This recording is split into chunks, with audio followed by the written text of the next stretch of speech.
Татар Информ 1990 жылдан бері татар һәм рус телләрендә яңалыклар әзерлибез. Компьютер, планшет, смартфонда. Яңалыклар, фикер, күзәтү.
Assalamu alaykum qadrli qonaqlar. Xayrli kech muhtaram tomoshachilar. Kishilik tarixida мәңгілік jurlar, мәңгілік isimlar bor. Odamning o'limsizligi, tarixdagi o'rnin vaqt belgilaydi. Musa Jalil ismida xalqimiz tarixida yoqti legenda bo'lib kirib qolgan buyuk shaxslarimizning birisi. Батырлык юлы. Buyuk shoirimizning g'umir yo'lin ana shunday atab bo'lar edi. Jalil Tatar xalqining g'ururligi, yuz otligi, namusi. Olaygina da tugul Musa Jalil ismi bugun Tatar xalqining ruhiy botirligin ham ko'ngil otligin bildiruvchi simbol. U millatimizni butun dunyoga tanituvchi Tatar xalqining yoqti bir obrazi. 2018 yılda Madaniyat hem Mağarif Ministerliklari bilan birlikda Butun Dünya Tatar Kongressi uyushtirgan Jalil o'quvlari xodimlari adabiy baygining tub maqsadlarining birisi Rossiya Federatsiyasi tubaklarida ham chet ellarda tatar tili madaniyatini saqlaw ham o'stiruv. Шулай ук бuyuk shaxsimiz Musa Jalilning ijodiy merosini populyarlashtiruv, onun ijodina bo'lgan qiziqsinuvni tag'inda orttiruv, yosh buvinni patriotik ruhda tarbiyalaw, күрсәтү өчен мөмкинлекләр тудыру. Әлеге изге теләкләр һәм максатлар тормышка ашсын иде дигән теләктә калабыз һәм инде бәйге белән якыннанрак таныштырырга да вакыт җиткәндер бездә. Бик дөрес, Марсель. Чыннан да әлеге халыкара бәйге беренче генә тапкыр үткәрелсә дә, ул үзенә бик күпләрне җәлеп итте. Сез күз алдына гына китереп карагыз. 4000-нән артык катнашучы. Әле шушы санга әти-әниләрне, остазларны, җан алып торучы әти-әниләрне, әби-бабайларны, туган-тумачаларны һәм якын дусларны да кушсак, ниһая сан килеп чыга. Чараның географиясе дә шартлый ки, бәйгенең беренче, икенче өлешен республикабызның 38 районы, Казан, Яр-Чаллы шәһәрләре, Россия Федерациясенең 11 төбәге оешкан төстә үткәрделәр. Шулай ук чит илләрдә яшәүче милләттәшләребез дә бәйгедә теләп катнашты. Алар арасында Кыргызстан, Азәрбайҗан, Төркия, Франция, Берләшкән Гарәп Әмирлекләре дә бар. Кадерле дуслар, сезнең игътибарыгызга Муса Җәлил сүзләренә Рөстәм Яхин иҗат иткән Дулкыннар җырын тәкъдим итәбез. Башкара халыкара конкурслар лауреаты Айгөл Гардисламова.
Әйткәнебезчә, Җәлил укулары беренче тапкыр гына үтүенә карамастан, катнашучылар бик күп булды.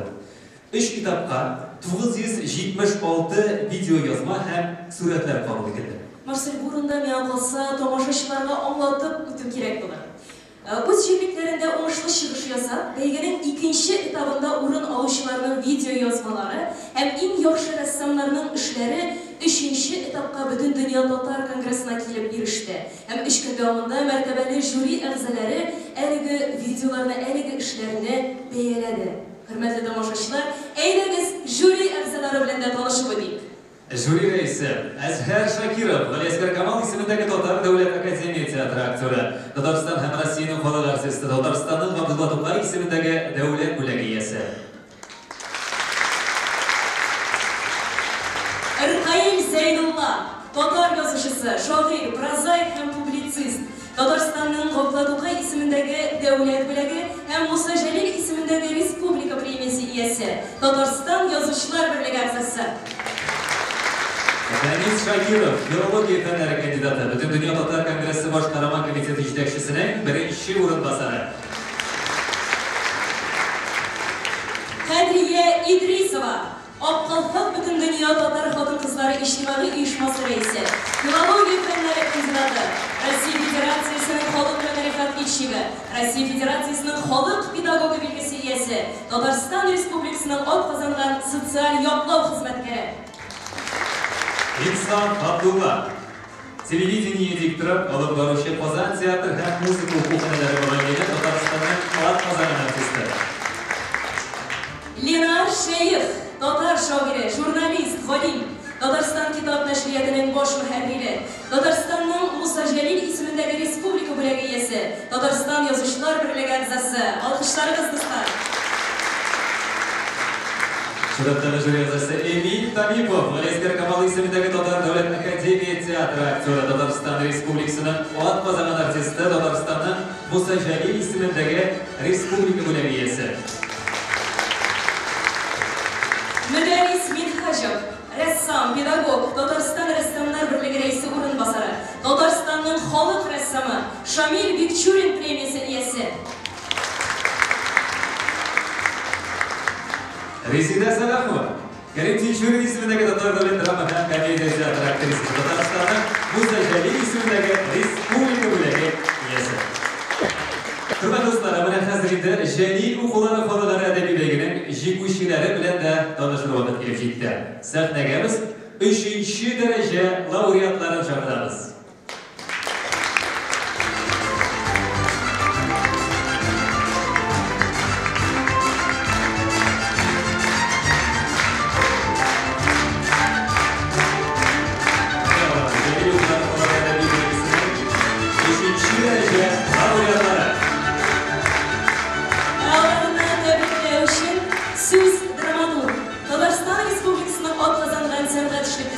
Татарстан Республикасы Язучылар берлеге рәисе Данил Хәбиб Рахман улы Салиховка бирелә. Рәхмәт итегез.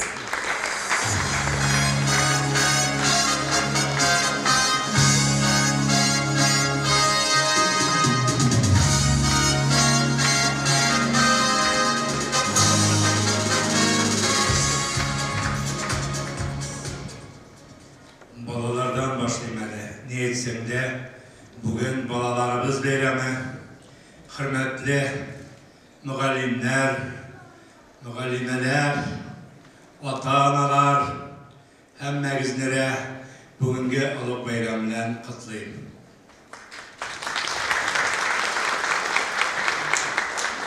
Шушындай асыл, матур залларда заук белән киенгән шушы балаларыбызны безнең артқы рәттә басып торган, милләт киеменнән торган түбәтәйле җегетләрне, калфаклы кызларны шушындай матур якты сәхнәләрдә күрер өчен Җәлилебез Гильятинага башын салды. Без бәхетле яшәргә тиеш диде ул. Biz Tatar балалары, Tatar телендә сөйләшеп, Tatar телендә яшәп, үз кыйблабызга тугры булып яшәргә тиешбез дип, дөньялыктан киттеләр алар. Татарның биек 11 ула. Инде менә без бүген чынлап та аларның безгә калдырган шушы эшләренә тугрымсын. Хөрмәтле туганнарым, йокымнан торып, ишектән чыккач та мин татар дип яшик. Шул чагында гына безнең киләчәгебез бар. Без татар дип түгел, мин татар дип без яшәргә тиеш. Инде менә бүген шушы чараны оештырган туғанларға шулық вақытта міне біздің мұнда Данис туғанымыз отыра бүтін дүния татар конгресі рейсінің бірінші орынбасары. Шулық вақытта міне шушы шараны ұйыштырған біздің Алмаз Нұрғалиев міне отыра. Алар әйбет югре-югре эшләделәр бушны. Рәхмәт аларга. Әгәр дә шушындай җегетләребез булмаса, чынлап та бәлки без шушындай бүген матур кичәдә утырмас идек. Ә инде балалар сезгә ак юл киләчәктә дә шушлай матур итеп сезнең уңышларыгызны күреп безгә сөенеп яшәргә язсын. Без сезнең белән, сез безнең белән, сез безнең киләчәк.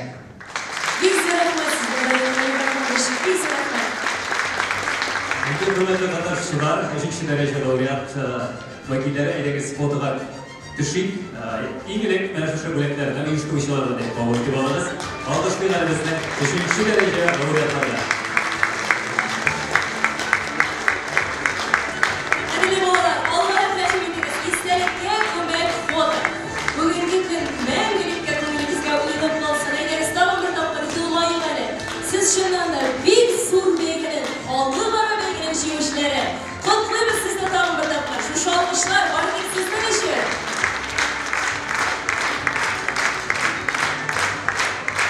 Бик рәхмәт сезгә. Шу алкышлар астында сезне сәхнәбез артына озатабыз. Әфәрин сезгә. Менә 3. derece laureatlar.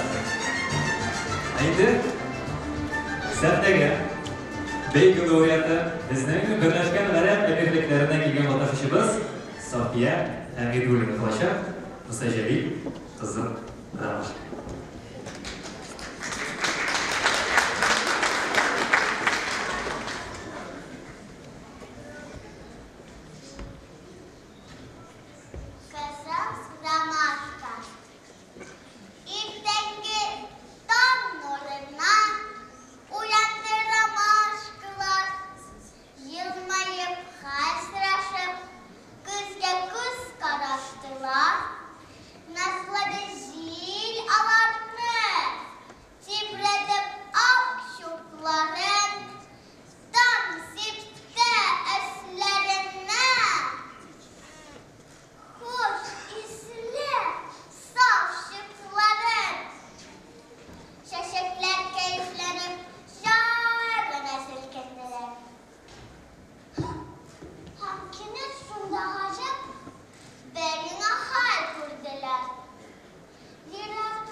Bizlerimiz sahnaga 2. derece laureatlarni chaqiramiz.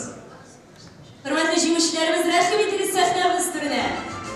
Сәхнәдә 2. дәрәҗә лауреатларыбыз.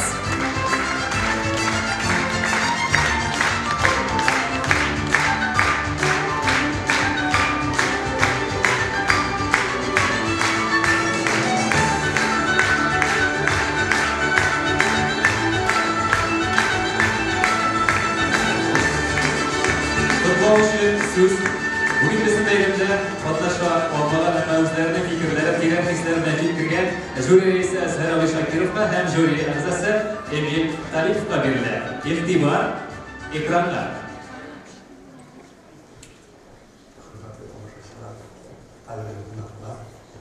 Рұқсат етіңіз мына Жәлил оқулары халықара бәйгесіне бағышланған шушы зур матур бәйрем белән сезнең барыгызны да шын күңелдән тәбрик итәргә. Бу бәйгедә Татарстанда яшәүче татар балаларына түгел, Мәскәү, Петербург, Чуваш, Башкортстан, Оренбург, Чиләбе, хәтта Сахалиннан татар балаларының катнашуы минем күңелемдә горурлану хисләре уятты. Меңләгән татар баласының Мусадәли шигырьләрен саф татар телендә шундый камил итеп укыганнарына ничек сөенмисең? Бу бәйгедә катнашкан балаларга, ата-аналарына, укытучыларына рәхмәтем чиксез. Меңләгән татар баласын тыңлаганда күңелдә татар теленең киләчәгенә өмет уяна. Юк, алай тиз генә татар теле бетмәячәк. Әгәр дә шушындый балалар, ата-аналар, укытучылар бар икән, аларга бары тик бернигә карамыйча ярдәм генә кирәк. Киләчәктә дә мондый бәйгенең яшәячәгенә өмет итеп калам. Һәм уңышлар телим. Хәйрле кич, кадерле дуслар. Америка Кушма Штатларыннан сезгә күп сәламнар. Дөнья булгач, тормыш булгач, төрле җирләрдә йөргән килә, ләкин мин бүген сезнең белән. Бүген безнең Җәлил укулар барадыр. Мин сезгә барыгызга да уңышлар телим. Сез миңа барыгызда бик ялган шикелле дәвамында жюри әгъзасы буларак мин жюридә утырдым, һәм инде без сезне тыңладык һәм импиннәрне сайладык. Шул сезгә барыгызга да бик зур рәхмәт. Киләсе елларда очрашырга насыйп итсен, мин сезгә уңышлар телим. Һәм инде нәрсә дип әйтәсем килә? Америка бик матур, әлбәттә, бик матур, ләкин инде безнең Татарстаныбызга сезгә бик күп сәламләр һәм уңышлар. Рәхмәт сезгә. Бик зур рәхмәт безнең жюриябызга. Bizning qatnashuvchilarimiz ikkinchi daraja laureat ismini yo'llagan qizlar boshqa bo'limlar bilan birlikda Tatar muvaffaqlari ham bundan qora Tatar Kajur uyushmasidan o'qishalar bilan bo'laklanadi. Ham albatta sizning olqishlar bilan da bo'laklanadi. Ikkinchi daraja laureatlarimiz.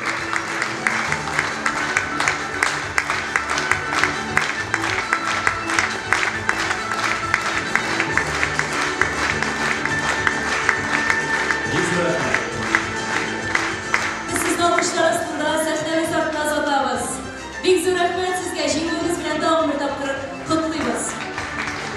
Хөрмәтле тамашачылар, сезнең өчен Муса Җәлилнең күлмәк шигъре яңгырый. Сәхнәдә Арча кызы Ләйсән Мусина һәм Балташ кызы Диләрә Муллагалиева.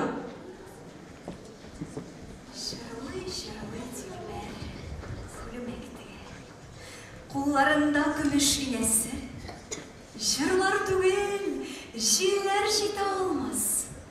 Ерак җирдә күлмәк иясе, кулы йөгерә ефәк сатыйын буйлап, тирән сагыш уйчан йөзендә, ефәк чигеш булып ятып кала йөрәк сере инә эзендә. Атлас белән кайыл якасын, ука белән тота җиңешен, шул күлмәккә җинап биргән төсле йөрәгенең бөтен җылысын. Һәр чигештә күпме яшь тамчысы, күпме сагыш, һәрбер җиңдә. Шул күлмәкме булмас яшь егетнең йөрәк дусты йөргән җирендә. Җырлый дилбәр күлмәк тегә, күлмәккә ем дусын тапсын дип. Шул күлмәкне киеп сөйгән егетем сугышлардан җиңеп кайтсын дип.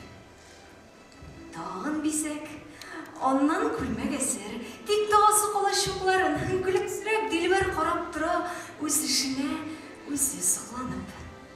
Тәрәзәдән сузылып кояш карый, күк күлмәктә асу шәүләсе.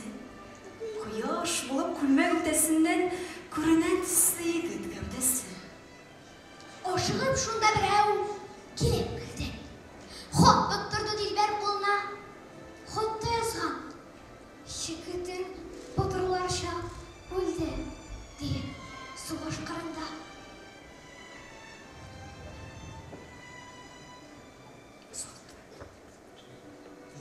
Узаттыр Дилбәр сүзсез катып.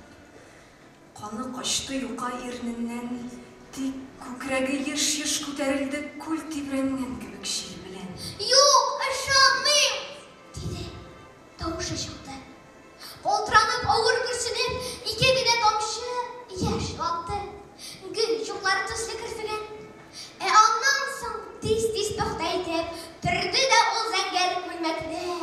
Китте ашыгып почта бүлегенә. Алыгыз, диде, минем бүләкне. Ул бит үлгән. Ничек итегез аңа? Сез итегез үлгән булса да, кигерегез аңа бу күлмәкне. Тәне туфрак күмгән булса да. Ул дерелер кигәч бу күлмәкне, йөрәк уты тагын кабыныр.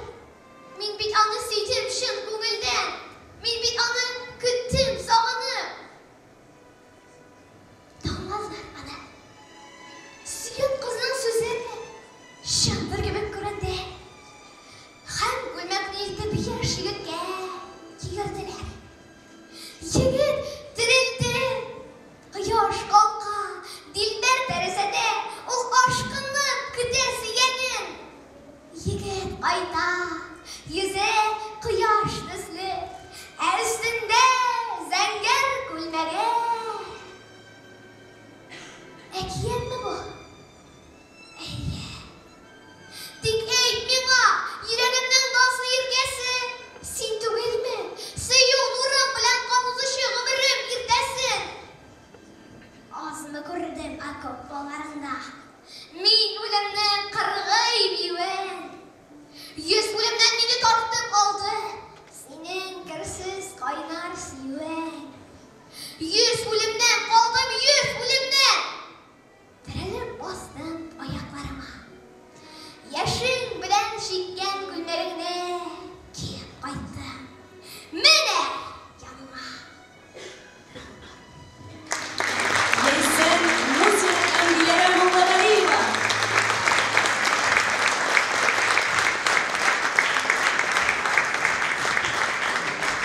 Татар халкы үзенең бөек шәхесләрен гадәттә кошлар белән чагыштырырга күнеккән. Муса Җәлилне дә язучылар җырлый белгән бөркет, сугыша белгән былбыл белән тиклиләр. Милләтебезнең бөек җырчысы Илһам абый Шакировны без барыбыз да татар халкының сандугачына тиңлибез. Шунысы игътибарга лаек, кадерле дуслар, әлеге ике бөек шәхеснең туган көннәре бер көндә, 15 февральдә. Хөрмәтле тамашачылар, хәзер сезнең өчен Илһам абый Шакиров репертуарыннан Муса Җәлил сүзләренә язылган халык җыры «Биккәй матур» җыры яңгырар.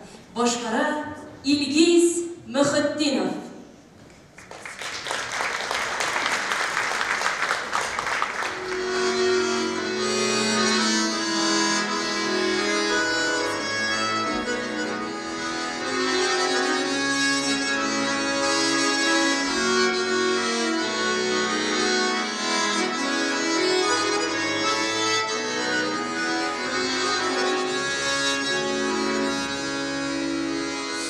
Allah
Hürmetlisler, hozir beygimizning birinchi daraja laureatlari bilan tanishib vaqt kelib jetdi.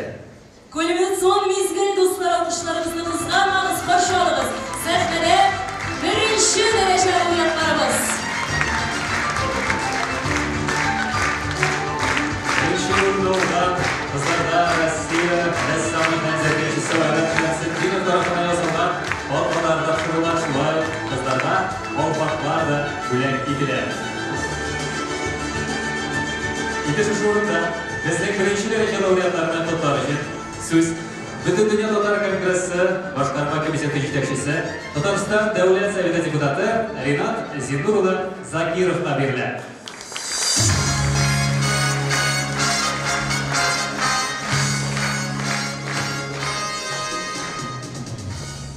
Jalil bizni bu zalga chiqdi. Jalil ijodi bizni jidi. Xalqimiz o'zining buyuk shaxslarning zo'rlovni bizning kelajakka boruv yo'lida eng tep ishlarimizning birisi deb sanaymiz. Shunga ko'ra da birinchi bayga bo'lganiga qaramasdan xalqimiz bu baygini ko'tarib oldi ham bek ko'p tibaklarda qatnashuvchilar bizga murojaat etib o'zlarining tilaklarini bildirdilar. Mana 4 mingdan ortiq ishlarni qarovuna da shu turda sili Jalilning turmushi, onun ijodi, onun batırlığı örneği halkımızın ruhun ko'tarishda, ruhun formalaştırуда zo'r tirek deb sanayman. Bütün tibaklarda qaydagina barsak da halkımız Jalillarni, To'qaylarni o'z etib, ularning ijodini yosh bugunga topshirib, ularning isimlarini mangulashtirish yo'lida büyük zo'r ishlar boshqarildi. Chet ellarda da Rossiyaning ko'pgina tibaklarında Jalil haykalleri, Jalil bilan To'qayga büstlar so'nggi yillarda disteden ortiq tibaklarda ochildi. Bu albatta bizning xalqimizning g'ururligina tugul, bu tarbiya maktabi boshqa xalqlar oldinda bizning yizoqligimiz. Shunga ko'ra da men shusha baygida qatnashgan bugun yoshlarni, bolalarni chin ko'ngildan qutlayman. Ota-onalarga rahmatlar yetkazim. Chunki o'z bolalarimizni mana shulay Jalil ijodini xalqqa yetkazilib darajada tarbiyalagan uchun albatta sizga rahmatlarimiz zo'r. Kelajakda da mana shulay birdan bo'lib xalqimizning mana tugan tillarini saqlov masalasi og'irlashgan chog'da bunday belgilar, bunday birdanlik bizga bek kerak ham bu kelajakda o'zining hali ishini ishlayacak. Biz mana shu belgilar orqali tugan tilimizni yiroq illarda, yiroq tibaklarda saqlayacakmiz ham albatta birdamlik bizni shu yo'lda mushqa keltiracak.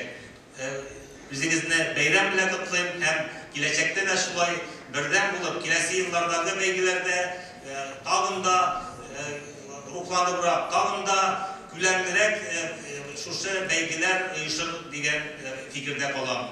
Biz bunun için bütün üstünde işleyecek, bizning büyük illarda 32 ilde hem Rossiyaning 70'ler tibakında uyushmalarimiz şu işlerini boshqara. Biz şu birdamlik bilan, şu xalqimizning birdamligi bilan baxtlimiz ham albatta bu bizning g'ururligimiz. Rahmat sizga.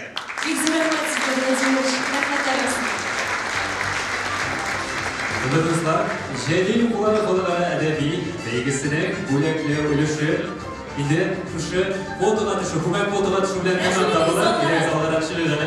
Birinchi daraja laureatlari tomonidan sizni kuchli olqishlar bilan qutlaymiz. Ularımızın tüm jingishlarimiz birinchi o'rin. Shundalar borisida jingishi, chunki bu belgi bek zo'r masshtabli belgi, xalqaro belgi edi. Shunga ko'ra bu bek zo'r jingish sizga bo'ldi. Biz sizni shu ko'ngildan tabrik etamiz. O'ngishlar sizga ham olqishlar ostida sizni sahna ortiga uzatamiz. Alada shundan rahmat deb aytdim. Endi tugashi rasmiy ulush, bo'lakli ulush shundan bilan tamom. Jingishlarni tog'li bir qatnashgan ko'ngildan qutlaymiz. Hozir sizning ixtiboringizga Tatariston davlat jir ham biyu ansambli, respublikamizning aktyorlari ham beygimiz jingushlari bilan birgalab uyushtirilgan buyuk jalilchilarimizga bag'ishlangan teatral ko'rinish taqdim etamiz.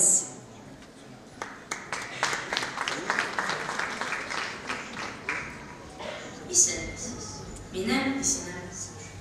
Сегодня я вам представлю отрывок из текста Муса Джалила по-французски.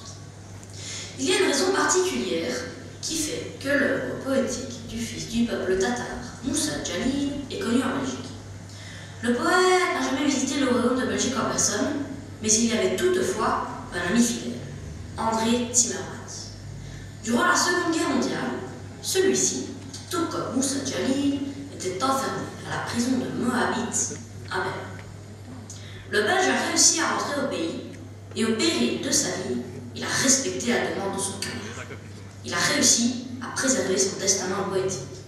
Le recueil, les dernières chansons. La vie du poète légendaire s'est achevée en août 1944 dans une prison fasciste à Plötzensee. Un traître a dénoncé le groupe clandestin dont Jalil était l'un des dirigeants et qui faisait partie de la Légion italienne. Celle-ci préparait une insurrection afin de rejoindre les détachements de l'armée. Jalil lui-même et ses 10 compagnons tatars comme lui ont été guillotinés dans l'espace de 3 minutes. D'après les chercheurs, au cours de son emprisonnement, Jalil a composé plus d'une centaine de poésies et un poème, dont la majorité a été couchée sur le papier dans 3 petits cahiers. 2 d'entre eux ont réussi à parvenir jusqu'à la patrie du poète. Quelle que soit l'ampleur de la création poétique de Jalil, même une partie de son héritage témoigne déjà d'une extraordinaire force de l'homme et de sa passion patriotique. Son exploit est devenu symbole d'une volonté inébranlable et d'un amour sincère envers son peuple. Спасибо, что меня послушали.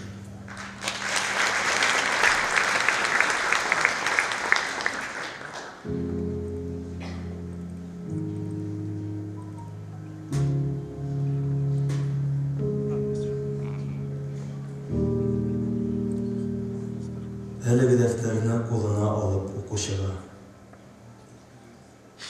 Уйланып утырган минутларда буш вакытлары. Менә шушы көндәлек битләрен язды. Бу көндәлекнең сонында әйтелгәнчә, минутлык хисләр һәм шул көнне булган минем кичерешләрем. Йөрәктән кичкән хисләр суынмас борын язылган юллар икән. Мин аларны сиңа җибәрергә карар кылдым. Укы һәм мине онытма.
Demek.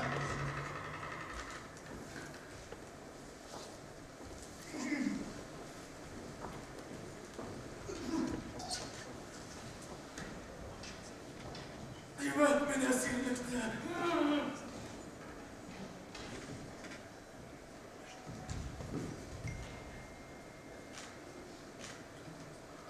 İyidir bu.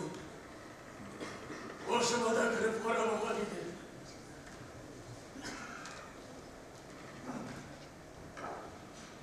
Sonuçta kadar farazlarım. Bütün ay boş kaşa buldu. Yaşaymışı bulur. Sıyıklı kadının. Hem kızın şu yanına ilerle koyta. Ya okulunda yatıp kalan. Emin ise. Bir politik şere katlandım bile. Bunda selamlar, yaralı buluyorum ki barımızda bir, barımızda digeriz. Nemiz sakşılarım, söz bilen ektuda barılarında dayak bilen anlatın hemen patartıklar kurele. Boşarına böyle babalığından pişirirken kompatış pişiren balar. Pışkaşıma patlaştırılan kışkine bile hep giyseri. Ağızga alırlık değil. Yaşasın kimse. Başarıya mecbursun. Rahmet esirlikleri milletleşleriyle. Ağlar olmasa, onun kuptan kabirde bu hamur edildi. Yaralanıp halsizlenip yatkanda üzerine diyen balandı. Sizden nigine birleşip nine sağala. Nine ölüm bitip yatkan kişiye. Umaysız. Ektipte koruyun. Aşı anımda. O yavrum minnettinler. İkinci günge dağın şu hayır kabatlana.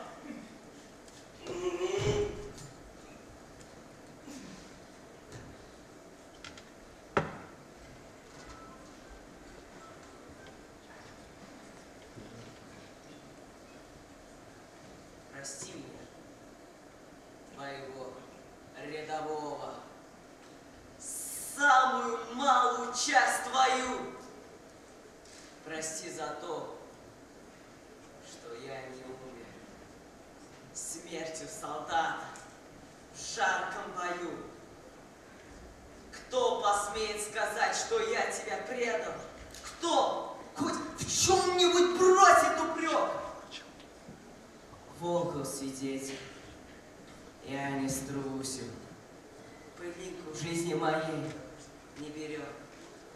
Содрогающимся под бомбами, обреченным на гибель, кольце, видя раны и смерть товарищей, я не изменился в лице, слезинку не выронил, понимаю, дороги отрезал, слышу я, беспощадная смерть считал секунд моего бытия. Я не ждал ни спасения, ни чуда, к смерти взывал. Приди, добей, избавь от жестокого рабства, молил медлительную, скорей!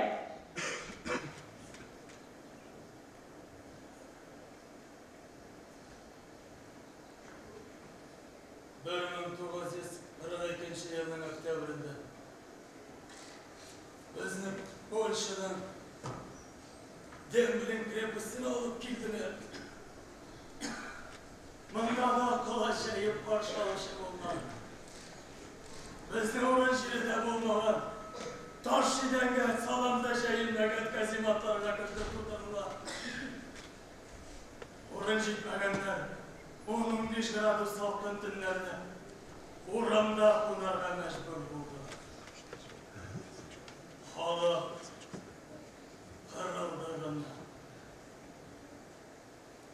Күніне 300-500 мәйітті шығарып көмей.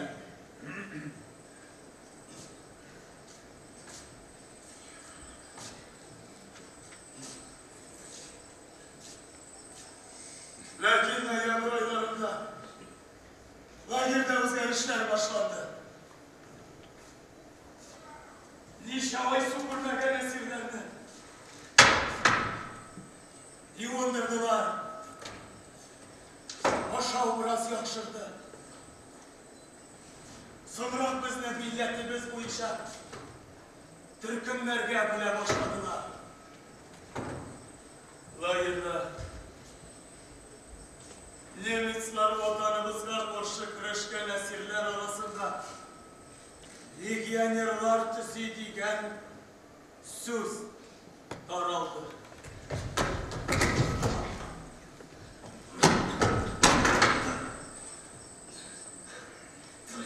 Я немецларның күннен күн күші арта. Я біз ябыққаннан ябыға барамыз. Мамық тұтырылған қопшық сыман ташлайларбыз. Абдулла сенден шығар енді. Қинап кіртіп ташлағышта шойарырға тырышасың. Я егітлер, не хәлен аурамны хәлі? Хәлләр қырти мұсабай. Қырылабыз. Біздің әсірлер арасында Лиге Бакыры турында қаршы сөздер алып ара баруы. Легин агитация үшін біле тұран кішілер аз. Легионға кіртір үшін немістер негені қыланмайлар. Мәжбүрлеп легион киімінде келтеді. Ашлық білінде тінтіретеді. Кімдердедер аттылар да енді. Аша, әбәрлер. Қиламадыңыз мен нәрсеге бізді ойып, мұнда кіртіп яқтылар. Меніңше олар біздің әсерлер арасында оқымышлырақ, яки суғыш үшін білген кішілерді айрым жиып алып, әкірігі өзяқтарына аудармақшы оларды. Қызық екен, шошы элитіға менде кірем менде. Әлбәтте еді Мұса абай. Өзеннің татар дүниясында нендей бұрын тұтқанымны ұмыттырдылар мәлі. Ұмыттырмадылар Абдулла. Әміне сен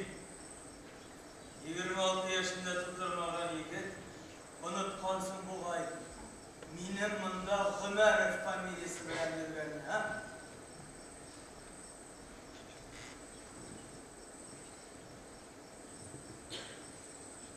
Я. Белмим. Ләкин мин дошман киемен кияргә каршы. Мин дә каршы, айда. Син бит инде беләсең.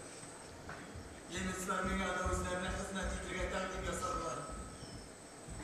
Алар беләләр инде безнең ике кеше икәнне. Аларга хезмәт итеп бетү. Халкымнан, илеңнән ваз кичү дигән сүз. Ләкин нишләргә? Һә?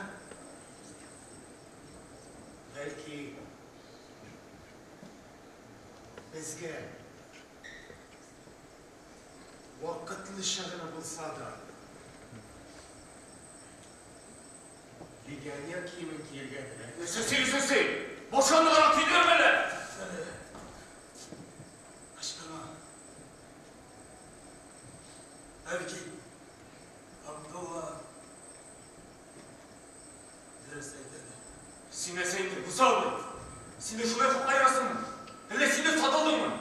Син бит безнең әсирләргә горурлык, ватаны ярату турында шигырьләр сөйләгән буласың. Ә үзең шуны тыңлап бетергә йөргән кайнаш. Бүгенге көндә безнең фашистларга каршы оешмабызда кешеләр аз. Булганнарның да барысына да үзеңә ышанган сыман син ышана аласыңмы? Соң белмәйм юк. Чөнки күбесе белән әле без менә шушы 3-4 атнада гына танышты. Җиһан төрки халыкны Идел Урал легионына кертер өчен немецлар ни генә кыламый, анысын да бик яхшы беләсең. Һәм без монда юк дип каршы килеп утырсак, безнең киләчәкне бераз гына булса да фаразлыйсыңдыр. Шулаймы? Шулай булгач, безгә вакытлы шагына булса да легионер киемен киергә дошман биргән коралны дошманның үзенә алырга кирәк. Син минем белән килешәсеңме, Муса абый?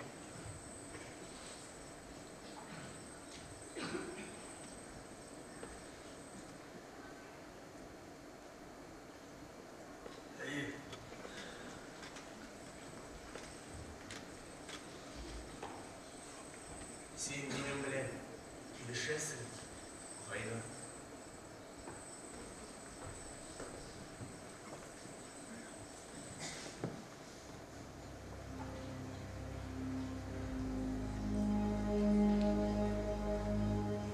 Яшерен оешмага керү белән мин явыз дошманга каршы соңгы сугышына кадәр сугышырга, төркем башлыгы кушканнарның барысын да һич сүзсез үтәргә, ватаныма һәр яклап булышырга ант итәм.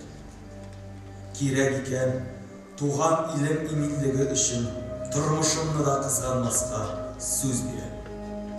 Дошман кулына эләгә калсам, нинди генә җәза-җәберләргә дучар ителсәм дә, яшерен оешма турында, дусларым турында бер сүз дә әйтмәскә ант итәм. Әгәр мин шушы тантаналы антымны бозсам, мине туган илемнең дошманы, фашистлар ялчысы итеп исәпләгез. Бу безнең Гайнан Кормаш, Абдулла Баттал һәм минем бер-беребезгә биргән ант иде. Һәм киләчәктә фашистларга каршы булган яшерен оешмабыз сафларына басучы һәрбер кеше әлеге антны биреп басты.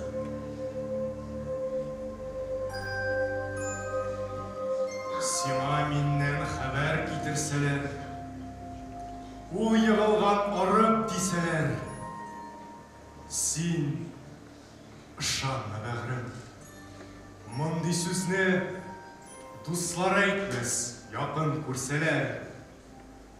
Байрагыма каным белән язган, антым шакыра алга барырга. Хакым бармы минем абынырга? Хакым бармы арып калырга? Сиңа миннән хәбәр китерсәләр, алмаштырған илен дейселер. Сен ышанма бәғірім. Мұндай сөзіне достар айтмас, мені сүйселер. Елден кеттім илхам сенің үшін, автоматым осып арқама. Илімне қан сені алмаштырғаш, жерден ятағын не қола? Сеңа меннен хабар кетірселер. Мұса енді өлген дейселер. Сен ышанма бәғірім. Мұндай сөзіне достар айтмас, сені сүйселер.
Düşüme girdim. Emine. Nerede? Hırşiysın seni. Düşlerimnin birisinde sen mine birilen dazda birisin iken. Emişsin Emine.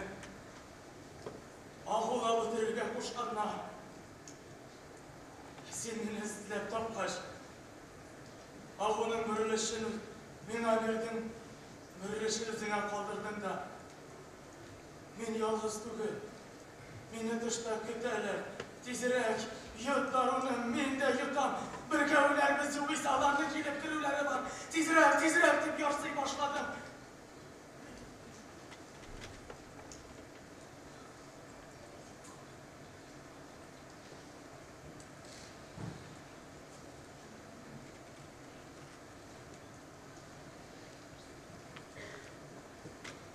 Elleğinde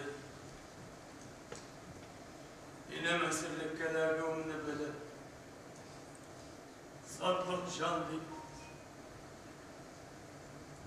sözden kıvırdı harap ettim iken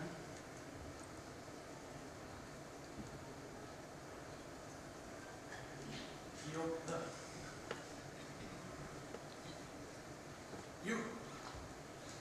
yok sözü ödezleysen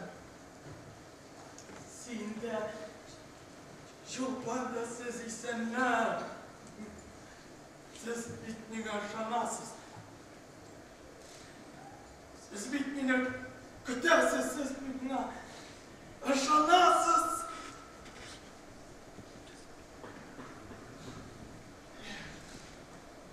Emine ki, bilsen idi sizden işik savun kadınlar. Evet. Akşamından tanıştan idim. Mimarız, silgez yok. Nindidim, silgez yok. Rahmetli, silgez yok. Hatırlıyorsun mu? Şu şirket işlerden. Moskva Parkı, tınlar kestirgen. Biz, min mehabetten isirgen yaşlıkın çaresi, tıynak, biraz gına kırız, Emine tutar.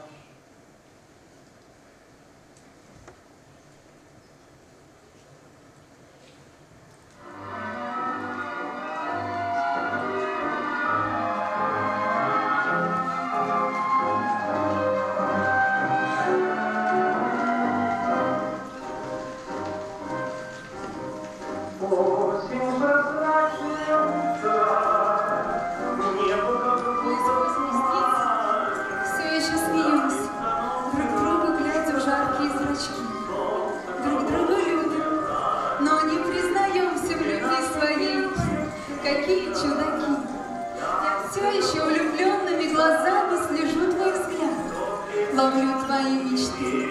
Меня испепеляет это пламя. Скажи по совести, как терпишь ты? Лишь взглянешь ты, и видно из кокетства ты неприметно мне грозишь в ответ. Ну и шалунья, ну и молодец ты, будь счастлива, живи 100 000 лет. Твой взгляд, как дух засушливый лет, твой взгляд, как солнце в пасмурный денек, твой взгляд, весенний вешний праздник света. Лишь взглянешь ты, и я не одинок.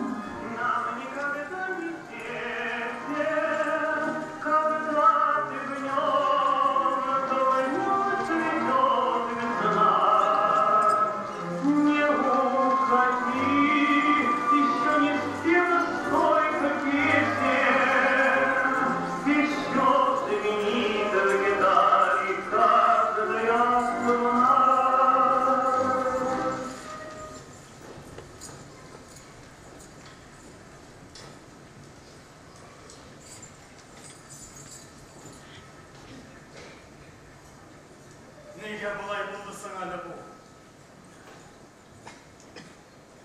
Барса да яқшы бұл ебі кейді. Озаннан оқтып тапқыр кетуін менің тұрмышында соңғы жылларда ең ауыр күндерімнің бірісі болды. Мен ол күнні ешкіне де ұнаймын. Мұңа қадар менсіннен екі тапқыр айырылып тұратын.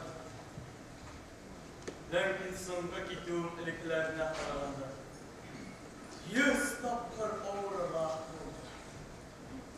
Неге шылай болған? Мен мұны аңлатамын.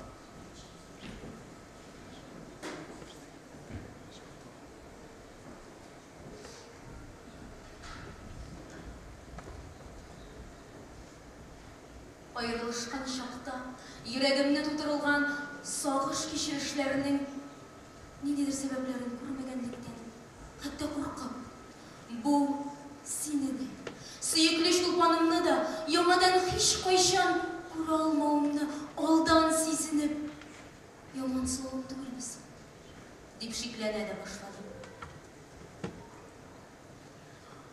Бу, ләкин ул уй минем күңелемнән бик тиз арада килде һәм шундук юкка чыкты. Айрылышуыбызның шул кадәр авыр икәнлеген аңлата алмау гаҗизлегеннән туйган бер уйгына иде. Шулай да бу айрылу миңа айрата читен булды. Аның читенлеген беренче тапкыр мин шулпаным белән саулашканда тойдым. Ул йоклый. Без аның нәни кровати янында уятыргамы, уятмаскамы дип бераз икеләнеп тордык. Уятсак, нигә уятканыбызны төшенер дә елый башлар. Әтисеннән айрыласы килмәс. Безнең белән бергә китәргә теләгән. Ләкин ул авыр, температурасы бар. Уятмасак, торгач, әтием кайда? Дип интегән. Әтисен узата алмау. Аның күзләренә карап соңгы тапкыр елмая алмауы. Аңа гомерлек үкенеч була.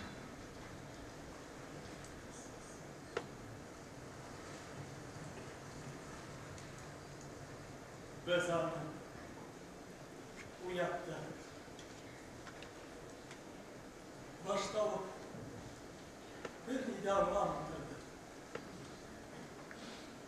Min anlam. Kızım, min gider mi? Mina giderge mümkünler gitsiradım. O gözlerini de açmış. Mümkün digerden başın bakıp koydu. Diymer o. Әтисенә изге сугышка китәргә куша.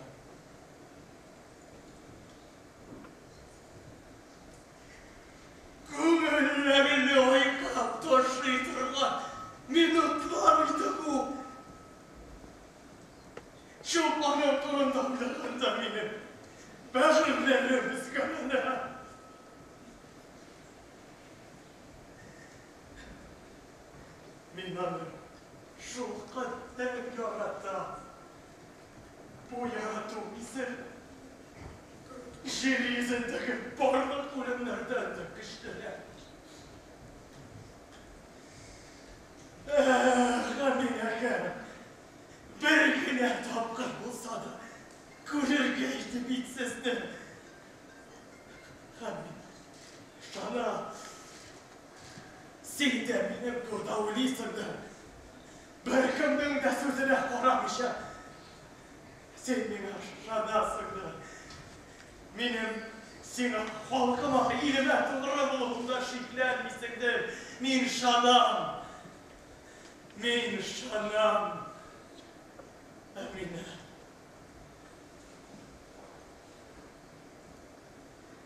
Сагышка манып язамын хатымны сиңа. Муса. Язам да утка салам. Хат түгел үзем янамын. Янмас идем. Төнса. Кайдан да ватабым икән, ни хәлләр итим икән. Сагышымны тәрәз ачып җилләргә сибим икән. Энҗе таш итеп күз яшем ак сөлгеләргә сибдем. Син белән мин кебек күркәм бар күгәрченнәр чиктем. Фәрештәләр сиңа минем дуамны ирештерсен. Мине синең белән ешрак төшләрем күрештерсен. Кошлар минем күңелем булып синең якка очарлар. Минем куллар булып җилләр иңнәреңнән чарлар. Муса, бәгыр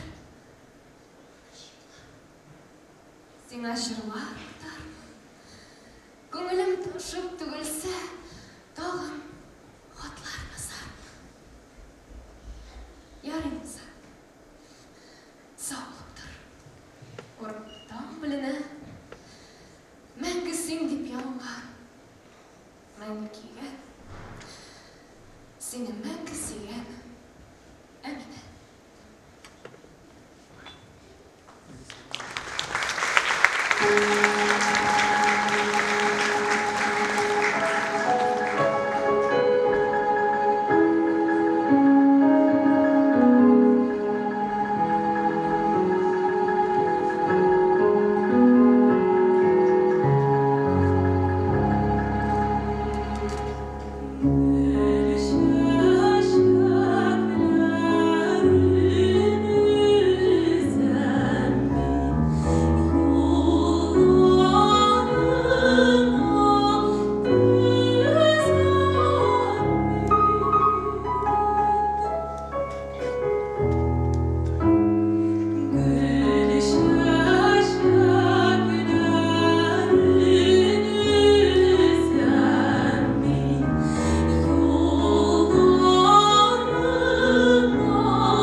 Немецлар миңа ирек бирделәр.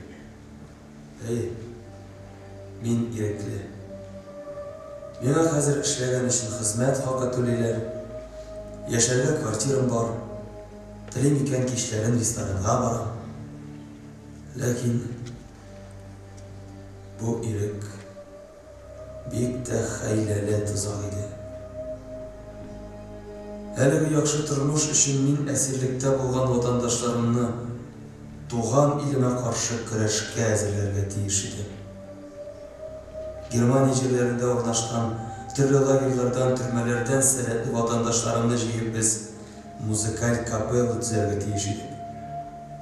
Башта төркемдә 8 генә кеше, соңра 14 булды. Көн сайын репетиция үткәрелә. Без кимендә атнага 1 тапкыр концерт куярга, шулай итеп легионерларның сугышчан рухын күтәрергә тиеш идек.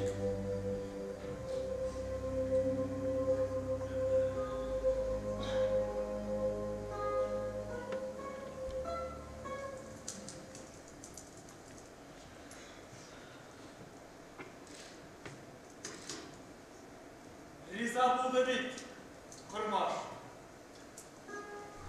Кормаш риза булды? Ничек риза? Ул бит шундый башка килгән иде. Ни әйтеп күндер алдым син аны?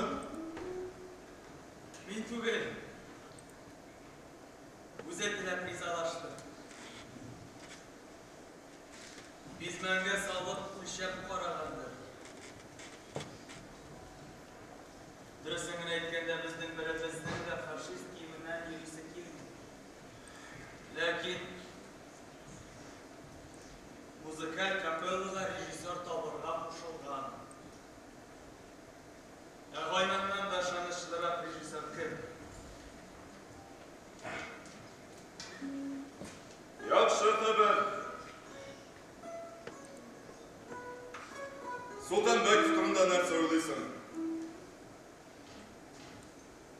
Фәрит Солтанбековны. Әйе. Әйбәт егет.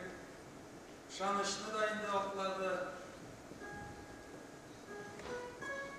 Капелла эшендә яраклы кеше.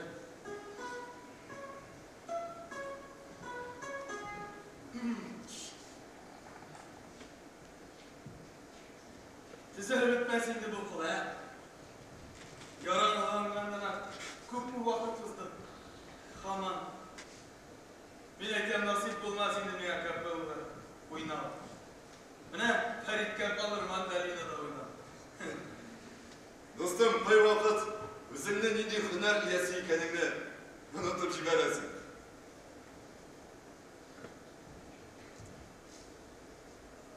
Онытмады. Мин Муса Җәлил, татар шагыйре. Син атылган татар язучысы. Әйтмешли, дөрес вакытта тумаганбыздыр инде без. Тәле Муса, әллә кая килеп киттең син, Сүз дә юк. Авыр шырабыз. Көне-төне әлем тотып утырып булмый. Ләкин монда вакыт һәм җаен табып язган шигырьләрең дә күпме төрки әсирне уйландырды. Ирешмәскә, сынмаска мәҗбүр итте. Әйсеңә кеше, ниндидер 2-3 ел элек балалар өчен иҗат иткән әсәрләребезне, мин әкиятләр, хәзин шигырьләр, исеңә кеше ничек итеп балалар аны сөйли иде.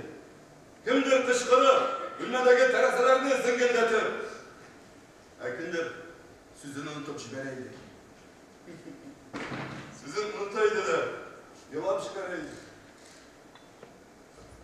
Юк, Муса. Biz dürüst tutup, dürüst şirde, dürüst vakitte. Lakin nişlisin. Alem balası bir-birsin, kararga yalanından bileyim.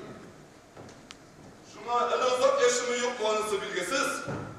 Olsun mindən sina emanet. Yaz Musa, yaz. Başımda giyme. Yaz ülkenlerge de, yaz sorularına da.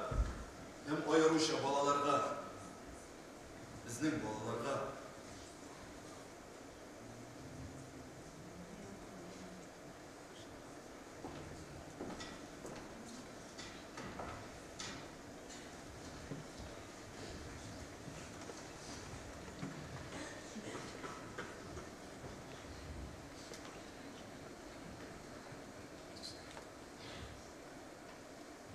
Я знаю, что пес мой пока еще мал.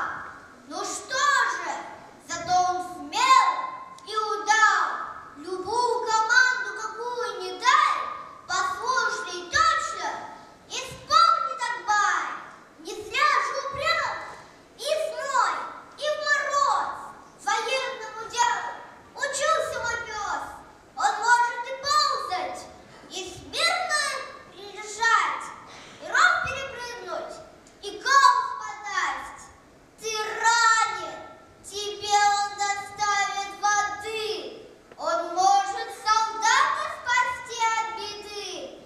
А нужно, он важный пакет отнесет. Недаром с портфелем ходил он весь год. Пусть будет скорей, Акбаева большим, служить на границу, уедем мы с ним. Хотя и сегодня Акбаева готов бесстрашно страну защищать от врагов. На луга, детвора, пусть от вашего смеха, пения и гамма улыбнутся усталые. Добрые мамы, ты вам позабыть про печали пора. Там цветы по раздолю лугов и полей разбежались цветы, убегая во враги. Там нарциссы, гвоздики, там алые маки, как похожи они на улыбки детей.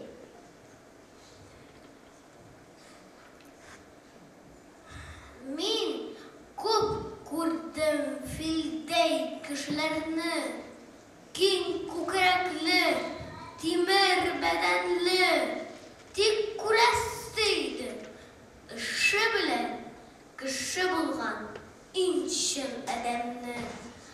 Кем сокланмас көчкә тимер сытса, һәм су чыкса баскан эзеңнән, тик ни файда?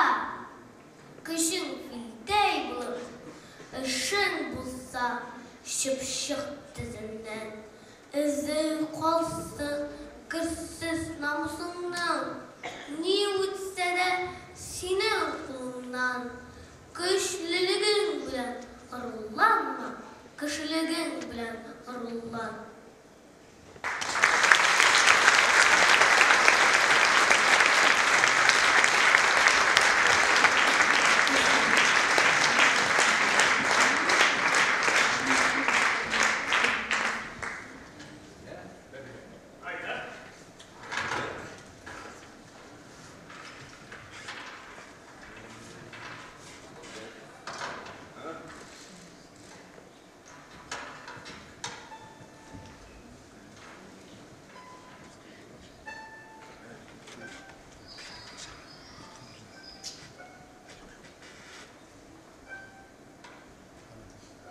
Играть кышкырып йөргән арая егетләр. Шәмрасылар, матур җырлыйлар.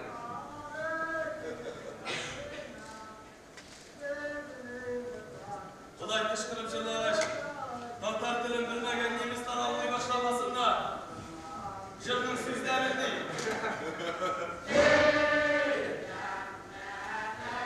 Немецлар баштан сыйпамаслар бит егетләр. Абдулла бар иде. Әкренрәк булсыннар инде.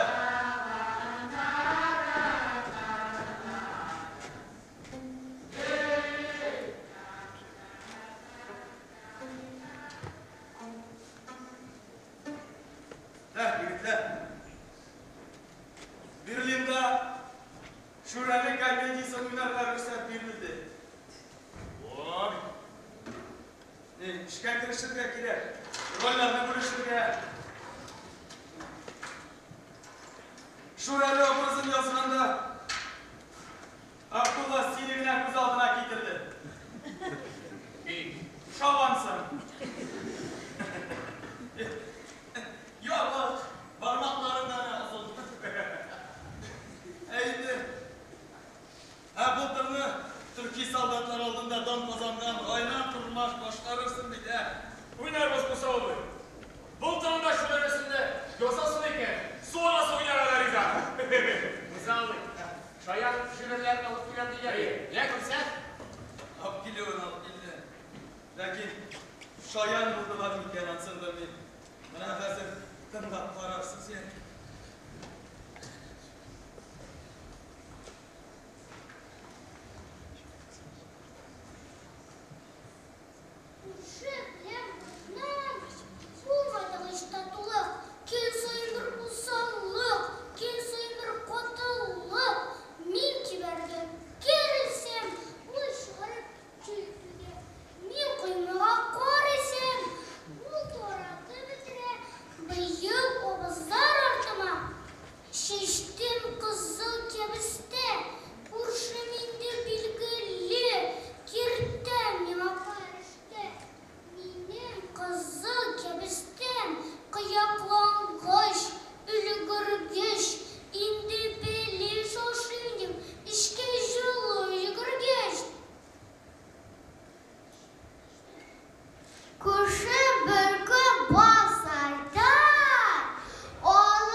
Mahtemdi arttırıp jibere başladınız bu.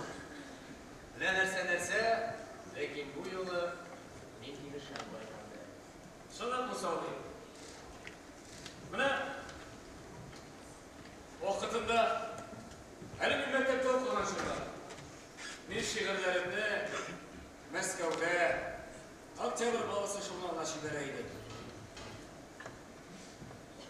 Bilseniz idisiz, nişik mening şiirlerini basılıp çıkaran kütkende. Lekin bir vakit xat gelip düştü. Jurnal muharriri Musa Cemil'de xatla başılıp koltırana açtım. Ben Hımırlı unutmasındır onda yazılan sözlerde. Şiirlerin elige basırlık tüvel. Emme emmetimde resimler. Hatta kadar tübelleri olsun Musa abi. Haddere bir daha. Redaksiyon vakitte bir küp hatlar keldi. Şiirleri sıyğak olgan kişilerge cevap hattı yazıp küp muvakkat uzaydı. Rencitmez için dürüst sözler saylap saatler uzaydı. Musa abi'nin başı kışkılarını dindirirken sen yanmayla. Bu senin şiirimizde şiirlerini bilir.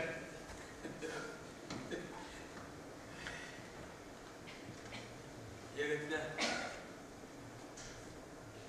uzoqqa ketdi bu poeziya turida сөйләшү.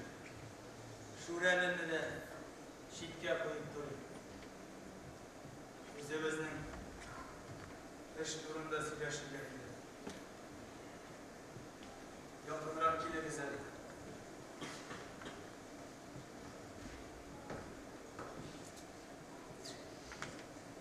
Birinchidan partizanlar ham Qizil armiya bilan ilinta uyushtirildi. Bu bizning planlarimizning borib chiqishini ikkilata orttiradi. Narsa o'ylaysan? O'ylayman. Şiirlerini Musa abi. Narsadan Bilmeyim.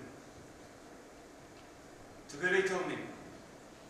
Nişiktir, nemisler nedir sizgen kibik, mine bizning şu adımı yasağına kütüledim.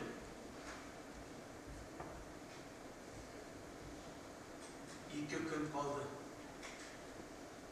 İki gün hem biz düşmanga karşı anın kuralı bilen baş ko'taracakmiz. Bizga boshlab jibarilga kerak anlarsan. Ish borashaq.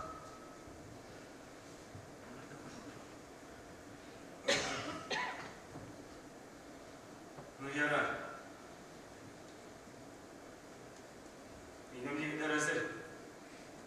Nemislerin ştabı yukkaşılarını jintikle kullanışları bitirdik. Evet. Sakşarı yukkaşıları için taraflar tiyişli burunda geçirildi. Abdullah, senin yigitlerin hazır mı?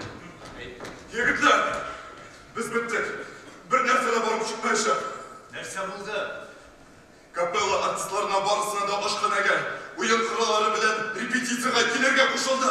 Shunlar nemislar qilishirlar iysi keladi. Oshxona yonidan nemis avtomatchilari yig'ilib qoldi.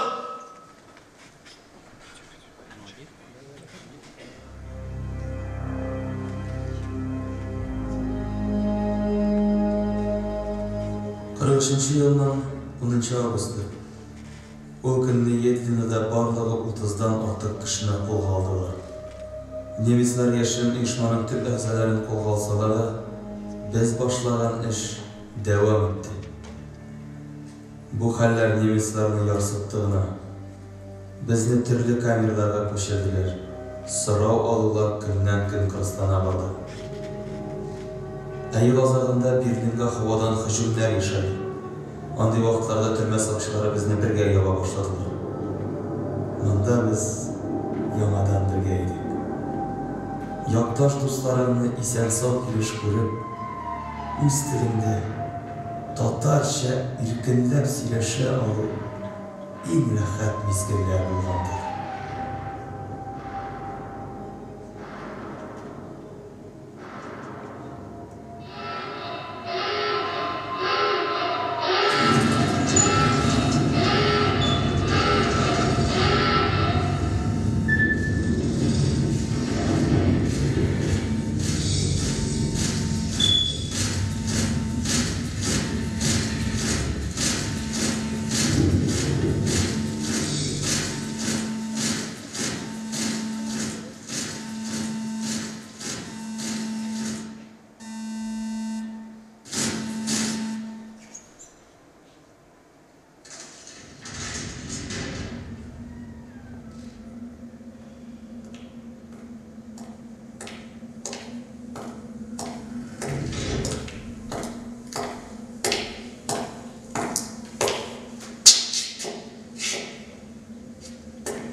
Идел буйыннан. Татарстаннан біреу шығарма? Әйе.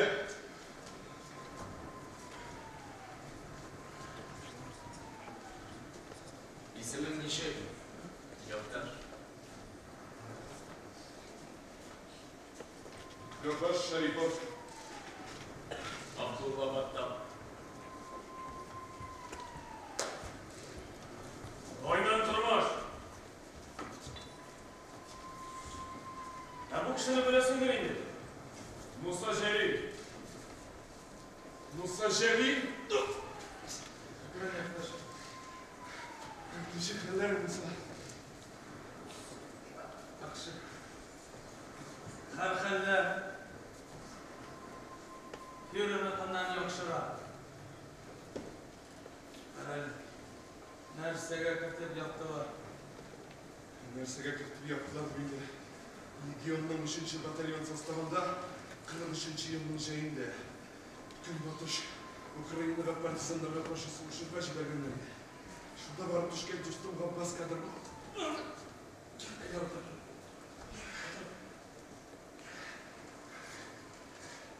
Шунда барып түшкеш, достым Ғаббас Қадырбаев миңа бір тіргәк антифашистік листовкалар көрсетті. Бәрінен яшырын фашистларға қарсы ешмаларда тұрмасам да, өзімізбектер арасында таратырға ризалап бердім. Мен ол листовкаларын көріге дәл көрмедім. İkinci günlük faşistler konvoyga alıp gittiler. Мен мұнда. Яқташ, әгер сен ашын берішін шандырғандар екен, сен демек біздің кіші. Шаны оны шандырғандар да бит. Ләкин мен ішімді түгін әкілер башлап шығыра алмадым. Бас, өзіңді яқшы білесің. Дұшман бек мейрекен. Арабызда шымшылар сақылжанlar да бек көп. Ләкин сен сөйлегенлерден мен шуны айта аламын. Фашистлардың сиңа қарата бір генә дәлилләре дә юк. Яптар. Немецлар сиңа қанығуларын дәвам итәрләр. Син нәрсә генә дисәләр дә бер нәрсә күрмәдең. Бер нәрсә белмим дип җавап кайтар. Нактыр ишеттеңме? Бөтен гаепне үз өстебезгә алырбыз. Сине азат итәрләр. Нигә? Öyle. Benim sana bir ödeniş var. Ne ödeniş? Benim şiirler yazılgan oyun defterin türmeden alıp çıkan kartını. Anda bizden düşmanla karata güreşiriz. Milli halga kalımız turunda yazılgan.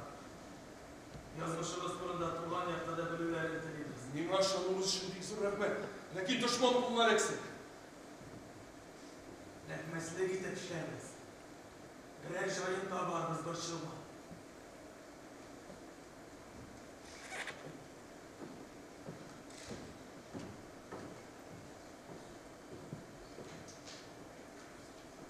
Я не знаю точной даты появления на свет. Доподлинно известно лишь то, что это было во время войны. Гибли люди, разрушались семьи, распадались любимые. Дороже человеческой жизни была только вера в победу и надежда на лучшее. О моем появлении на свет не знал никто, кроме одного человека, моего отца, Мусы Джалиля. Я появилась на свет позже своих сестер и, наверное, была младшей среди них. Вы спросите, сколько мне лет? Моя жизнь 62 ярких момента, подаренных мне моим отцом. Мои года — это стихотворения и прозы, которые были вписаны рукой поэта. Поэтому моя жизнь — 62 стихотворения, написанные им в грусти, радости, воспоминаниях. Но самое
дочери Джалили и дорожим друг другом. Мы надеялись, что благополучно вернемся на родину с отцом. Отец не хотел нас разлучать. Но так вышло, что мы разминулись.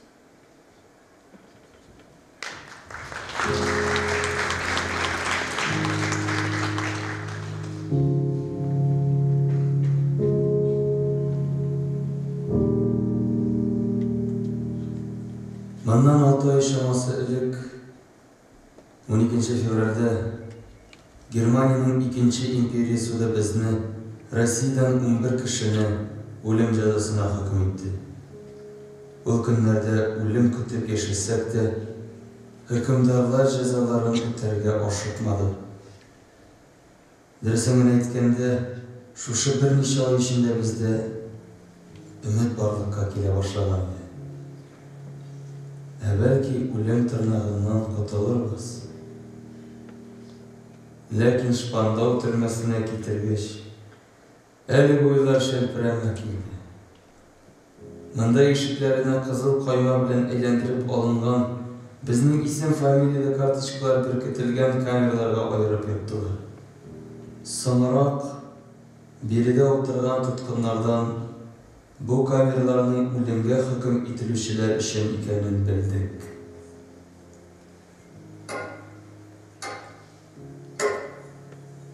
Бүген 44-нче ел 25 август. Иртәнге сәгать 5-тә безне алырга килделәр. Һәм исемлекне укыдылар. Кемнең кайчан үлесе минутына кадәр язылган иде.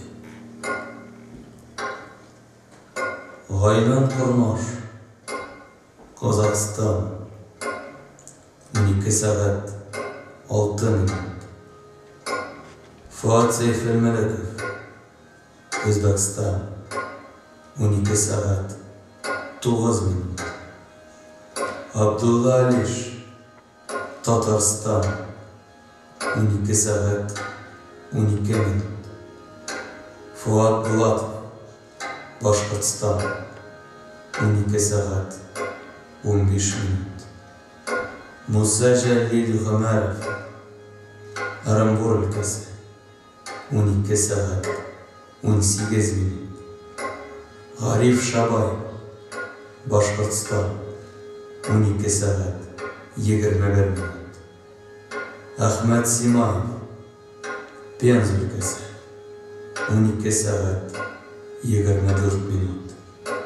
Абдулла Баттал, Татарстан, 12 сәгать 27 минут. Зиннәт Хәсәнов, Татарстан, 12 сәгать 30 минут. Әхәт Атнашев, Казахстан, 12 сәгать 33 минут. Сәлим Бухаров, Башкортстан, 12 сәгать 36 минут.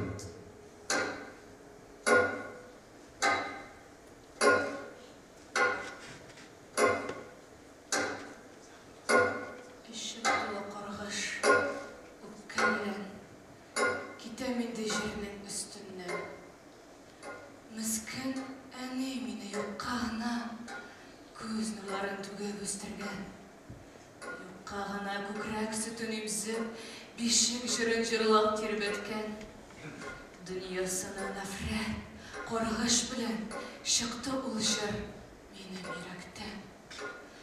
Әйтші дүния сенің ғазабына, түзмәдімме хәлем біткенші, түзмәдімме иксіз шиксіз сабрым, яшым білен ағып біткенші.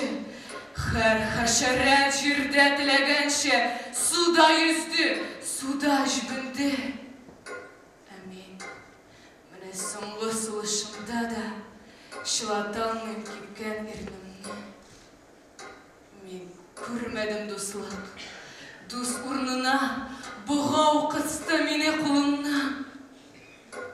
Құяш, ол да үлер минутымда мәхрум итті менен орыннан. Үлем дедім, Ярый, дип кайгырдым. Күреп үлсәмче дип кызымны. Анам кабре туган туфрагыма куеп үлсәмче дип йөземне. Нигә миңа төрмә кабер булды? Ник кан юды йокылар урнымны? Җирне әллә артык сөйгән өчен җылысыннан мәхрүм булдыммы?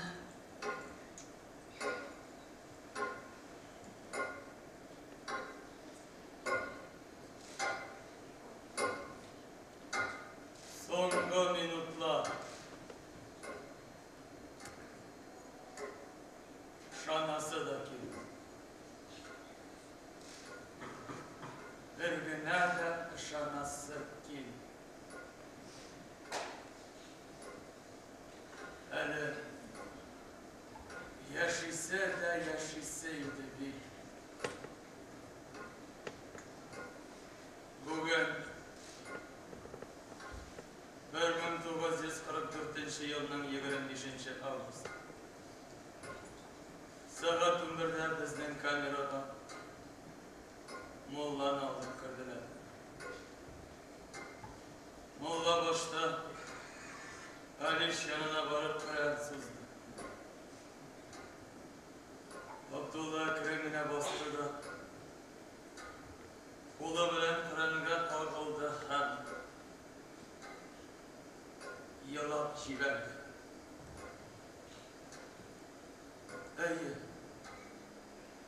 сугышның бөтен михнәтләре, кайгыларын, язаларын тешен кысып түзгән, 35-ендә тутырмаган ират елады. Молла һәрберебез янына килеп Коръән сузды. Кемдер дәшмичә генә Коръәнне кулына алды. Кемдер бәхилләште. Кемдер әле исендә калган дугаларын укыды.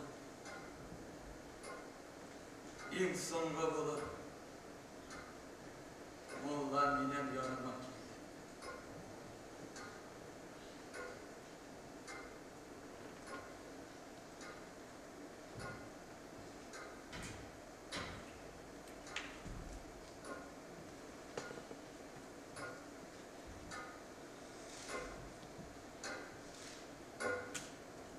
Бәхил булырмыз. Язмыш инде. Язмыш. Безне үтерерләр дип уйламаган иде.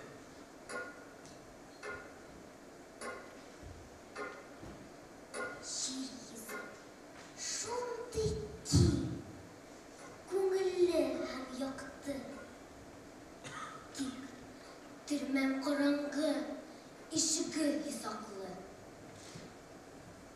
Күктә бер кош оча, югары, югары. Мин ауның идәндә, кулларым богаулы. Тышта бер гөл үсә, яңгырга коенып. Мин кибән, мин сулам, төрмәдә буйыгып. Мин белән бик татлы да яшәү тойгысы. Тик инде мин үләм. Бу җир соңгысы. Иптәшләр! Сездән үтенәм! Азатлык көнен күрергә насыйп булганда, халыкка безнең хакта гына түгел, фашистка каршы көрәшеп, тоткынлыкка һәлак булган барлык әсирләр турында да сөйләгез. Без тоткынлыкта да соңгы минутка кадәр халкыбызга тугры булып калдык. Бу безне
Hürmetli konuşuşlar, elgi kuruluşuna katlaştılar.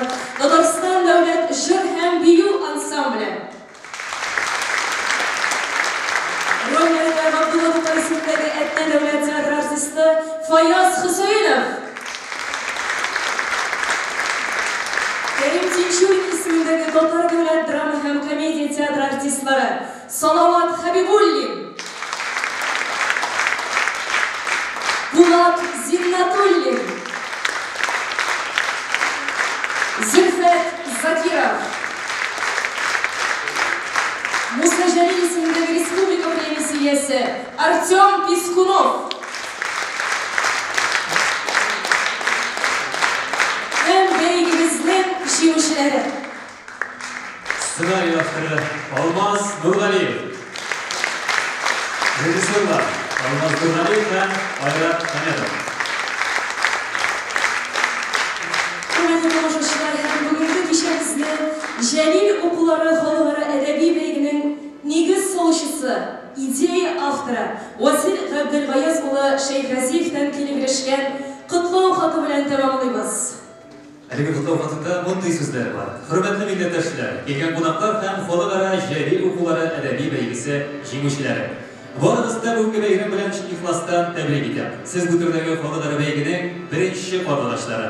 Turli tumanlardan, hatto chet illardan da tilab qatnashuvingiz, bolalarımızın hem yaşlarımızın Jalil shaxsina qaratan e'tibori, millatimizning botir ullari bilan g'ururlanuvini rostlaydi.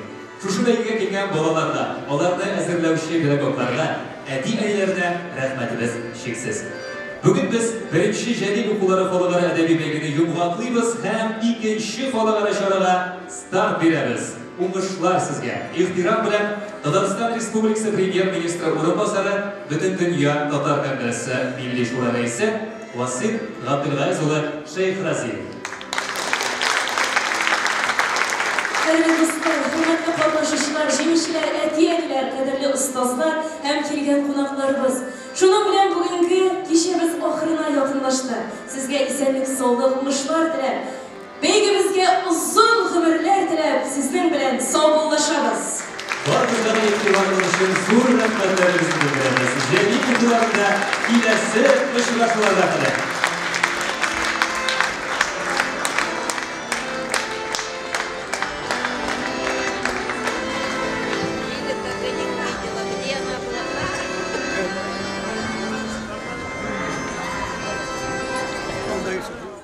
Tatar Inform 1990-yildan beri tatar ham rus tillarida yangiliklar әзерлибез. Kompyuter, planshet, smartfonda yangiliklar, fikr, kuzatuv.